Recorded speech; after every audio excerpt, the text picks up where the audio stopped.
O autor da Epístola aos Hebreus, nos versículos 1 e 3 do capítulo 11 da sua carta, ele diz: ora, a fé é a certeza daquilo que esperamos e a prova das coisas que não vemos. Ele diz: pela fé entendemos que o universo foi formado pela palavra de Deus, de modo que o que não se vê não foi feito do que é visível. Segundo o escritor da carta aos Hebreus, o significado de fé vai além de um mero sentimento positivo ou paixão abstrata por alguma divindade ou mesmo crença em algo não provado. Segundo o autor, fé é certeza, no grego ali também segurança, e prova, no grego também evidência das coisas que não vemos. Quando foi então a última vez que você pensou na fé como uma prova, como uma evidência, como uma certeza segura de um fato? Se você pedir a seus alunos da escola dominical algumas provas ou evidências da existência de Deus, é pouco provável que alguém dê a fé como uma resposta.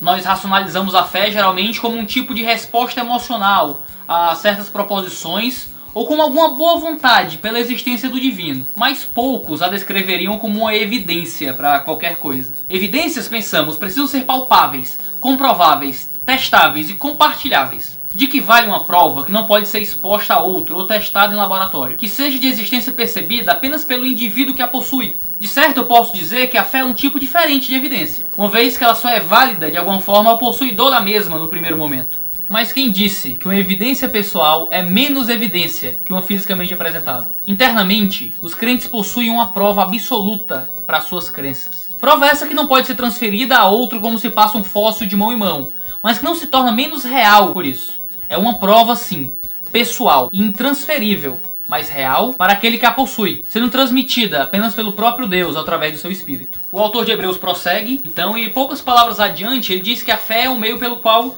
nós entendemos, e ali no grego dá a ideia de um exercício mental de compreensão. Sem a fé, o homem não compreende o mundo de forma correta. Ainda que, vez por outra, ele possua seus momentos de verdade, como dizem os neocalvinistas, o ímpio tem um sério problema em sua compreensão das coisas, inclusive em sua produção científica. O autor de Hebreus não diz apenas que a fé é um instrumento para compreendermos coisas espirituais, mas também para compreendermos aquilo que odiernamente consideramos estar sob a tutela da ciência. Uma vez que a fé é o instrumento necessário para que nossa mente se torne capacitada a aceitar a verdade que Deus criou no universo, fazendo todas as coisas ex nihilo, do nada. A questão epistemológica que o autor de Hebreus propõe, então, traça algo sobre o relacionamento entre fé e ciência. Talvez mais. Fala do relacionamento entre fé e compreensão, fé e entendimento. Segundo o autor, a fé é a prova e a evidência de um fato, e um meio para a compreensão de um postulado científico.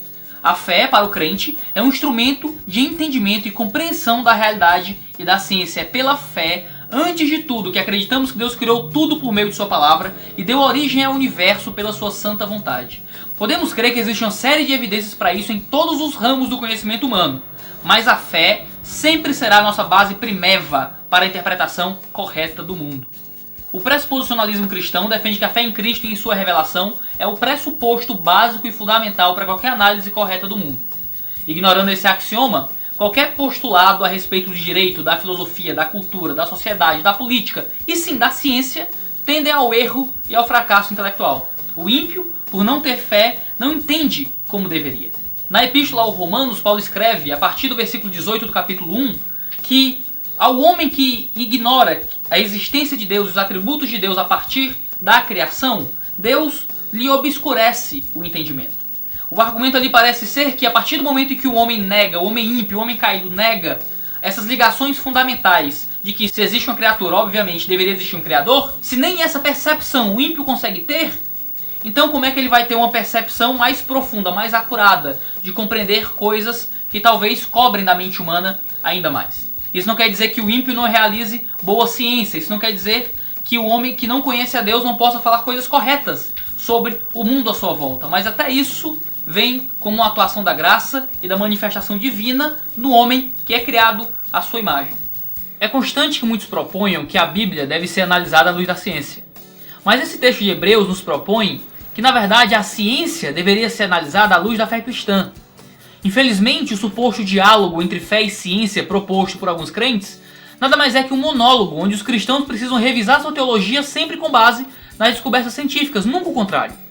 Hebreus, no entanto, deixa claro que se a fé é a base epistemológica do crente, os cientistas não crentes constantemente vão produzir postulados que deveriam ser revisados com base nas descobertas teológicas. Mas aí fica uma série de questionamentos. O cristianismo pode ser considerado um pressuposto válido para análise científica? A fé não deveria se delimitar à esfera pessoal do cientista? O naturalismo não tem se provado um pressuposto superior e elevado à análise do mundo? Essas são de fato questões importantes, mas suas respostas vão ficar para os vídeos que virão a seguir.